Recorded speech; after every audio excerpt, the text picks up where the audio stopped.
Is it time to change your approach and switch to Air Supra, albuterol budesonide? Now you can virtually connect with a doctor to discuss your options and see if it's time to make a change. If appropriate, you may even be able to get a prescription for Air Supra the same day. Talk to a doctor today and see if Air Supra is right for you. Visit AirSupraConnect.com to connect with a provider. For the best listening experience, headphones are recommended. Now listen. Before I tell you this story, I need you to promise me something. Promise me you're gonna keep an open mind, because what I'm about to tell you is gonna sound too wondrous to believe, even for the astral plane. But believe it, you must. Our story begins not long ago. Traveler flow had slowed down, and I decided to use that time to collect some fallen mesquite pods, which I use to make shack juice, as you well know. Well, I heard a sound coming from the side of the station, so I decided to see what's up. Hey, what are you two doing out here? Oh, hey, Mac. I thought you were out collecting mesquite pods. I was, but then I heard you guys and came over to see what's going on. Why's the basement door open? Oh, that. Well, Shirley and I were just going to go down there for a second to work on something. Do you mind keeping an eye on the store? C.A.S.H can watch the store. I want to help you guys. That's okay, Mac. Shirley and I can handle it. Oh, okay. I think I understand. Are you two in love? Excuse me? Now don't take offense, Shirley, but isn't Tandy a little young for you? Seriously, Mac? No, we just need to work on something and it's a 2-person job. Just help C.A.S.H and we'll be back in a few. Okay, fine. But if you end up getting attacked by a basement monster, it's your own damn fault. Noted. Now, please, Mac, see if C.A.S.H needs anything inside. All right, I'm going. Now, that was strange. Tandy never asked me to watch the store, but he'd been asking me more and more often lately. I didn't know what he and Shirley had been up to, but now I knew they'd been working on something in the basement. I was obviously a little hurt being left out like that, but even more so, I was curious. What could they be doing down there? This was certainly a mystery. Stupid Tandy making me watch the store. Basement monster'd probably rip his little noodle arms right off, and then what? C.A.S.H! Yes, mechanic. How may I assist you? Tandy and Shirley are working on something in the basement, and Tandy asked me to watch the store while they're down there. I detect a note of disappointment in your inflection. Yeah, well, it doesn't feel so good being left out like that. You know what I'm talking about? I'm never aware of being alone, as I will generally enter into a low-power state when not needed. That makes sense. I mean, I think it does. Actually, I have no idea what in the hell you're talking about. Doesn't matter, though. I can tell you, being left out feels terrible. And it didn't happen before Shirley got here either. I feel like maybe I'm being replaced, C.A.S.H. I'm sure it's not the attendant's intention to hurt your feelings, mechanic. And also certain that no one intends to replace you. Maybe not, I don't know. You got any idea what they're up to down there?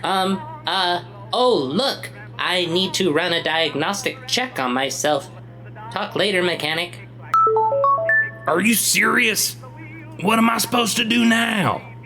I'm so bored. Without a traveler to assist or a friend to talk to, I decided to give the video game another try. Now, I hadn't played it in some time. It just wasn't that fun. But this time I decided to play as Tandy, despite his lanky, weak frame and general lack of humor. It started out with mopping the store. I actually found that to be pretty enjoyable, like adding a glossy exterior to a painting, or applying a coat of Mac Shack Juice to your face, which I found gives your complexion a healthy glow and brings out the color of your eyes. Be careful though, it burns for days. I digress. After mopping, the game instructed me to reorganize the burrito freezer in exactly the order it told me to. Compared to mopping, this was extremely boring. And even worse, the way it told me to organize them made absolutely zero sense. Instead of being in alphabetical order or by ingredients, it was just totally random. Sweet and sour chicken, grits and butter, then candied apples, and so on and so forth. But I did it. And the weirdest thing happened. As soon as I finished, a pair of floating soft-colored lights showed up in the game, outside the window, just above the freezer. They were hovering and bobbing, almost peaceful in their ethereal glowiness. Then I got a real weird feeling, like I should do in real life what I'd just done in the game. So I walked over to the real-life burrito freezer and I organized the burritos just as I'd already done digitally. And then it happened. The lights outside the window. C.A.S.H! Yes, mechanic? If it's regarding the attendant and Shirley, I'm afraid I can't... Forget about it, C.A.S.H. I just wanted to let you know that I'm about to go outside, and there's a good chance I might die. Again. Oh my. Why is that, mechanic? I don't know. There's something out there, and it's hard to describe, but I got a feeling that whatever it is, it's most likely the most dangerous thing I've ever encountered. But mechanic... Farewell, C.A.S.H. Mechanic! Fiendish sky creatures that have come to this place, reveal yourself. I am the mechanic, slinger of the wrench, replacer of the windshield wipers, and I demand that you come down from the heavens and make yourself known. Oh, whoa there, fella, hold your horses. I'm not sure I know how to get down just yet. Oh, isn't he just adorable, Greg? He looks just like a little baby with a beard. The hell'd you say? Oh, she didn't mean nothing by it. Betty, he only looks like a baby because we're up so high. It's a distance and perspective issue we're facing here. Oh, gotcha. Still adorable though, you know, at least from this perspective. A little baby with a big beard and hairy arms. Hey, what's he doing there now? Oh, looks like he's grabbing rocks, Greg. Call me a baby one more time, demon, and I start chucking. Oh, looks like somebody's got a bit of a temper, Betty. Little guy probably just needs his nap. Oh, here come the rocks.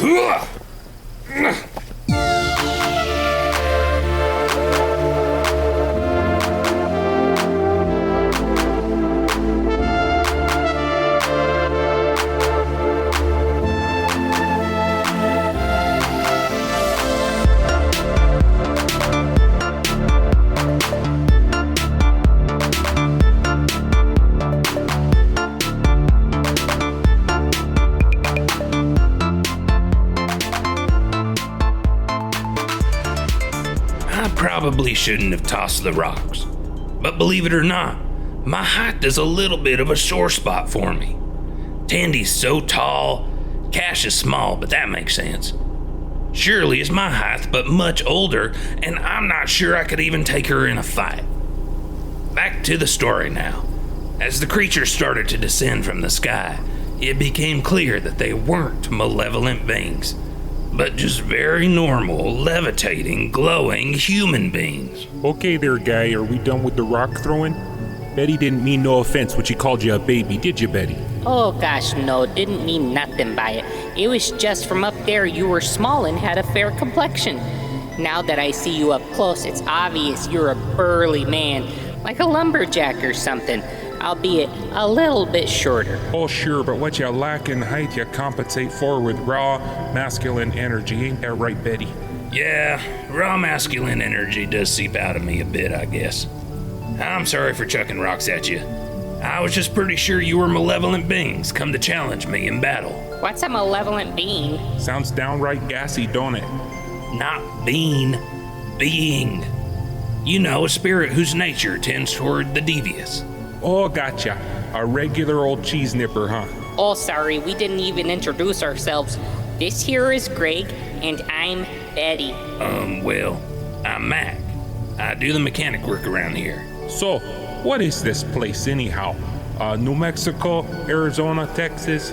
Nah, this is the desert sphere. The desert what now? The desert sphere. First sphere on the astral plane. Oh, did you say astral plane? Uh-huh. Oh my God, Betty, we really did it. Oh, Greg, I knew we could. Julio is gonna be so proud. I'm sorry. Julio? Oh, Julio is our instructor. Wow, Betty, he's just gonna be tickled. Oh, for sure. I can't wait to tell him. Now, I'm not trying to be pushy, but I don't understand a lick of what's going on right now. You mind expounding a bit? Why are you floating? Who's Julio? Are you dead? Why aren't you driving a Skylark? Well, I'm not sure where to start. Betty, you want to take this one? Oh, for sure. So starting with Julio. Julio is our meditation instructor, and he's been so pleased with Greg and I, don't you know? Oh, Greg here is my brother. And Betty here's my little sister. I'm sure he figured out that part after I said you were my brother, Greg. Oh, sure, oh, sure. Well, anyway, so Julio says we're doing such a great job that he said we were ready for the advanced class. That's actually where we are right now. No, you're not. You're right here. He's got us there, Betty. He's got the bronze of a rock chucker and the brains of a professor. Thanks. What Betty is saying is, we're in this class right now, and here, right now. See, Julio has been teaching us something called astral projection. Astral projection? Oh, that's when the physical body and the astral body get separated and can move around a bit. So you're not dead? Oh, golly, no. We're retired, which is pretty close. Oh, come on now. Oh, I'm just playing. No, not dead. Very much alive. Oh, I'd say we're even more alive now that we're not working. Oh, preach, Greg. Preach it. So let me make sure I got this straight. The two of you are on the physical plane, but your, I don't know what you'd call it, your spirit, I guess, is here on the astral plane. That sounds about right, except Julio calls it our astral bodies. I was hoping mine would look a little younger. Yeah, I was hoping mine would be a little lighter, and I got my wish, I suppose. Oh, we've told you quite a bit, Mac. How about you tell us about this place? Well, like I said, this here is the desert sphere, and it's the first sphere on the astral plane. The astral plane is the plane that comes after the physical plane. Oh, very interesting. Huh. This is the afterlife, huh? It's a little different than what I expected. Well, this isn't really the afterlife. It's more like the place between the first life and the next life. So, you're dead? Uh-huh. You don't look dead. Nuh-uh. Oh, huh. Okay then. What else? Well, this gas station you see here is Desert Skies. When someone dies, they show up here. Everyone? Everyone what? Everyone who dies shows up here. Maybe. I'm not really sure. Anyways, when they show up here, I service the vehicle they'll be driving to the next life. My friend, the attendant, Tendy for short, he makes sure they're prepared for the journey with supplies and information. And then there's Shirley. She's an old lady who worked at the same gas station when it was on the physical plane. Then she died, and now she started hanging out with Tendy a bunch, and it feels like I'm losing my best friend. And she's better at fixing stuff than me, and Cash says I shouldn't be worried about it. Sorry, who's Cash? Our cash register. Your cash register talks to you? You act like that's not normal. Oh, that's not normal. Oh, not at all. Well, some might argue that what you're doing ain't normal. What with your astral projecting and whatnot. He's got us there, Betty. Oh, this is definitely not normal. But it sure is fun. And interesting. Oh, for sure, very much so. Hey, Mac, was it? I don't understand about half of what you said, but from the bit I gathered rightly, you and the others here help dead folks get to the next life. That about sums it up. And how long you been doing that? I don't know exactly. And why don't you go on to the next life? Well, I like it here. This is where my friends are. It's where I make my jerky and read embarrassing childhood memories and brew my shack juice. Doesn't that ever get boring, though? No. I mean, sometimes, I guess. Betty and I can't stand being bored. That's why we join all these classes. You mean the meditation class? Oh, for sure, but that's just one class we're a part of. Oh, yeah, there's lots of them. Let's see. We got pottery class on Mondays. Glass blowing on Tuesdays. Wednesdays, we take a class at the community college, pattern making for dog garments. Oh, that one's really fun. What part do you think of that little coach you made him? Oh, he chewed it to hell, but I think he liked it. Thursdays, we do brain teasers down at Mindy's. That's a bar our cousin owns. Greg's so good at those brain teasers. Oh, not as good as you. That's true.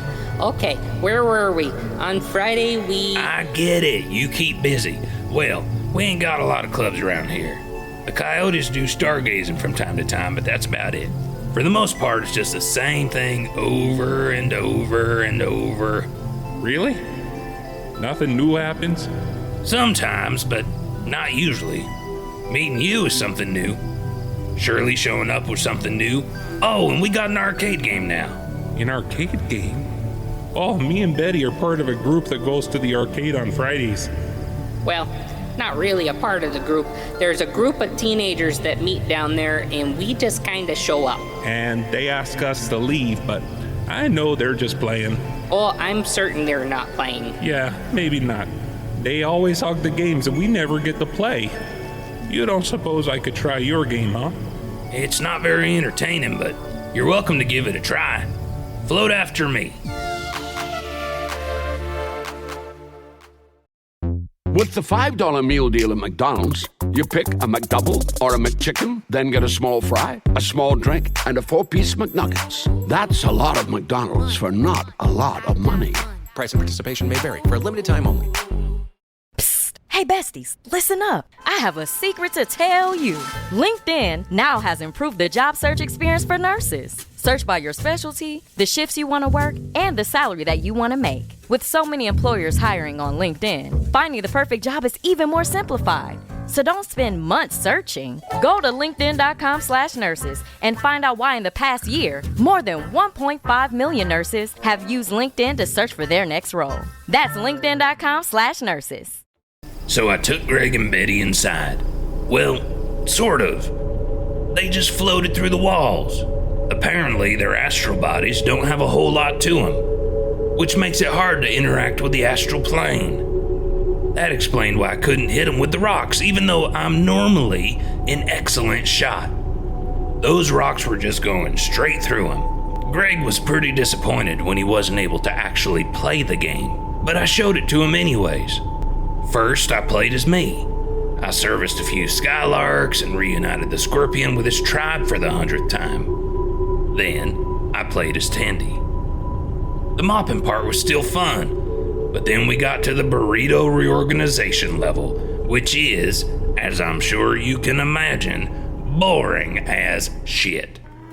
So basically, looking at the screen, I got this list over here on the left, and I just put the burritos in the order it tells me to. Oh, that doesn't sound very fun. It's not, and I think everything is fun. Ain't that right, Cash? Yes, mechanic, you delight in almost every facet of your existence. Oh, so you're the talking cash register. That is amazing. How do you do that? Is there someone hiding around here with a microphone? Why are you guys so obsessed with a talking cash register? Oh, gee, I don't know, because cash registers don't talk. You are silly. Next you're gonna tell me coyotes can't drive. I'm sorry, what? Okay, I finished reorganizing the burrito freezer. Now look at the screen here behind the freezer. There in the window.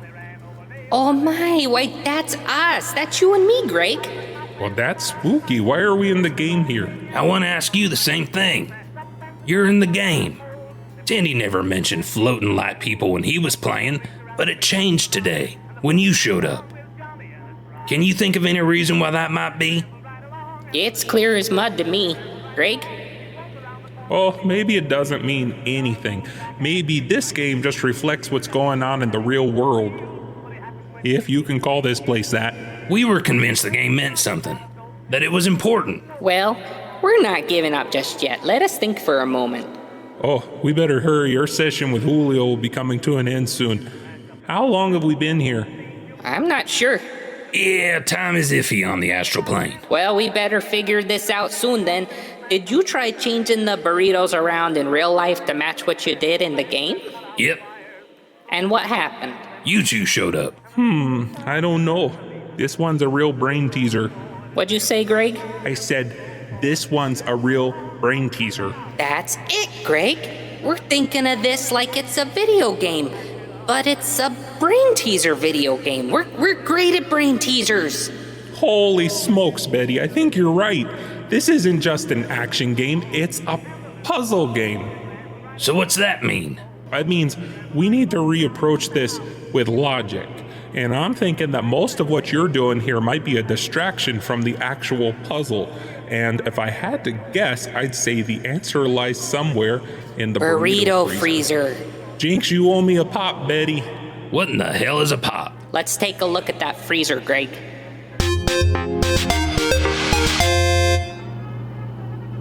Okay, tell me what you think, Betty. Well, my guess is it's a word puzzle. All these burritos have different names on them. Let's see. Starting left to right on the top row, Lawrence and Debbie's chicken and waffle stuffed burrito. That's a weird one. Sounds pretty good, actually. Wonder if we have those back on the physical plane. You don't. Oh, well, maybe I should try making one. I bet I could sell the hell out of those. And to the right of that, we have David's Devil's Food Cake. Another weird one. What's the story with these burritos there, Mr. Mechanic? They're the flavor and essence of a person's existence should that person try to return to the physical plane. I have about 100 questions, but we might be short on time, so I'm just gonna come back to that. All right, moving on. We got Donnie's pineapple pizza flavor, Annie's squid flavor, Uriah's breakfast burrito flavored burrito, Bobby's dog poop flavor. Dog poop? Yeah, that guy was a real piece of shit. I'm not recognizing a pattern here, Betty. This is one heck of a mystery. I think I got it. Jinx, now you owe me a pop, Greg. What in the hell is a pop? Before I say what I think the puzzle is, you go. Are you sure? Maybe you should go first in case I'm wrong. Are you kidding? You go first. No, you. I insist. Stop being so damn polite and just say it. Well, okay. I think it's a cheat code. A cheat code? Exactly what I was thinking, Betty. A cheat code, like those teenagers are always talking about.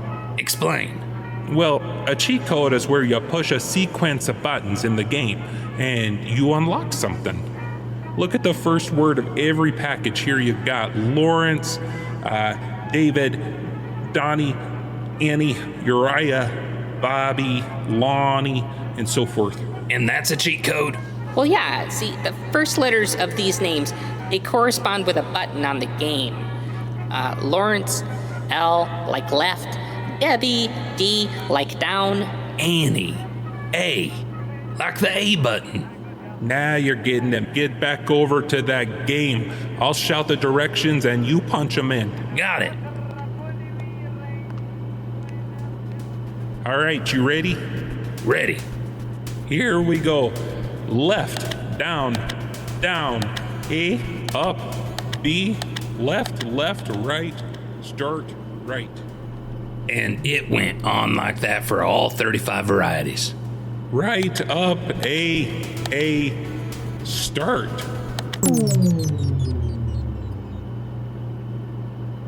The screen went black. Uh-oh, that's not good. Wait, it's doing something. It says, upon the screen thy quest does end, but haven't any fear. For now the quest begins again upon the second sphere. What in the world does that mean?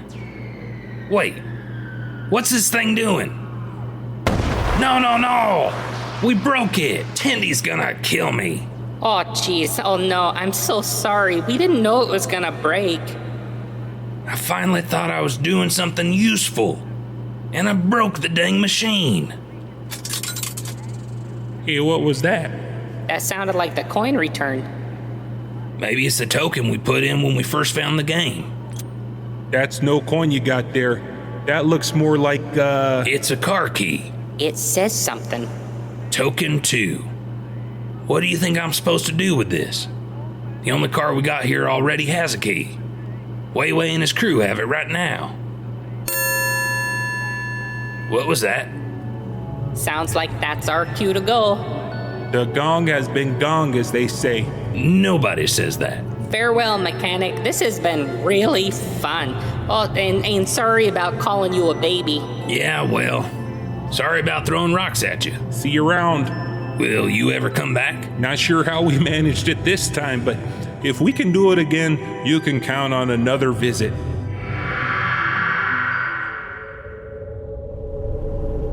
After they left, I was gonna go find Tandy and Shirley and tell them what happened. But then I got to thinking about it. The key came to me. This was my chance to prove my worth. I had to get this key to the second sphere. If I told Tandy, he'd try to stop me. What with being a worrywart and all. Anyways, all that to say, I've never been to the second sphere, but I know you have. The first time Corson visited, you escorted him out of the desert sphere. So what do you say? Will you do this with me?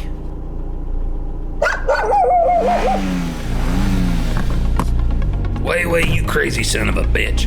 Punch it.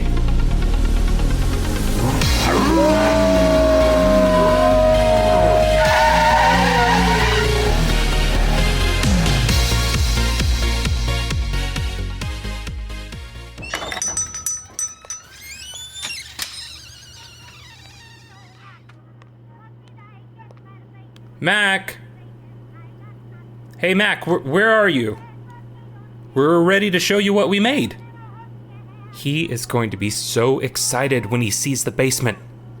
I certainly hope so. I'm happy I was able to help. Cash? Attendant, Where's Mac, Cash? We can't find him anywhere.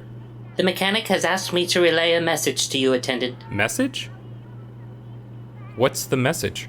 I am leaving the desert sphere with Huiwei. Have to save the astral plane. Try not to worry. It's a long story. If the floating, glowing people who talk funny come back, they can explain everything. Floating, glowing people who talk funny? Oh my god, Mac is gone. He's never left the desert sphere. What if he's in danger? This is all my fault. He thinks I was ignoring him. Is that him? Maybe he's back. No, that car was coming from the physical plane. It's a traveler. Shirley, stay here and keep them busy. Why? Where are you going? I'm going to find my friend.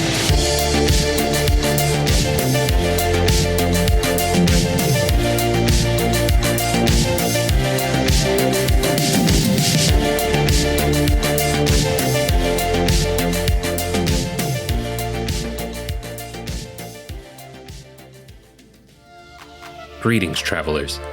I'm Jared Carter, the creator of Desert Skies. You've just listened to Chapter 6, and as always, I'm so glad you're here. I wanted to share some news with you that I thought was pretty cool. Since the show launched, Desert Skies has been downloaded over 6,000 times. It's one of the top 50 science fiction shows in over 9 countries, and I couldn't be more thrilled that there are people all over the world who have become part of the Desert Skies community. I want to say a special thank you to you, the listener. It's you listening, sharing, rating, and reviewing that has helped Desert Skies to be heard by others. Thank you. I'm on Twitter and would love to connect with you there. Just follow Desert Skies Pod. And as always, if you like the show, please think about rating and reviewing wherever you listen. And while I have you, make sure to check out another podcast I love, The Liminal Lands. Wayman Alexander is a world-class storyteller, and I know you'll enjoy what he's created. We'll be back soon with Chapter 7. Until then, this is Jared Carter wishing you safe travels.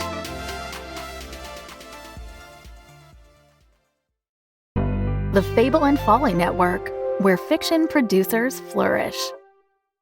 Friends, half-orcs, countrymen, lend me your pointy ears. Of Mice and Men and Monsters is a podcast which combines the art and beauty of classic literature with the fun of Dungeons & Dragons roleplay. These episodes are led by me, Kate, your master teacher, which is Dungeon Master meets high school English teacher. We take on quests in these fascinating worlds, meeting and adventuring with the greatest literary characters of all time, solving puzzles set up by the dubious Dr. Frankenstein. One eye is over there, and the other eye is rolled over there. Exactly right. Hunting Moby Dick alongside Captain Ahab.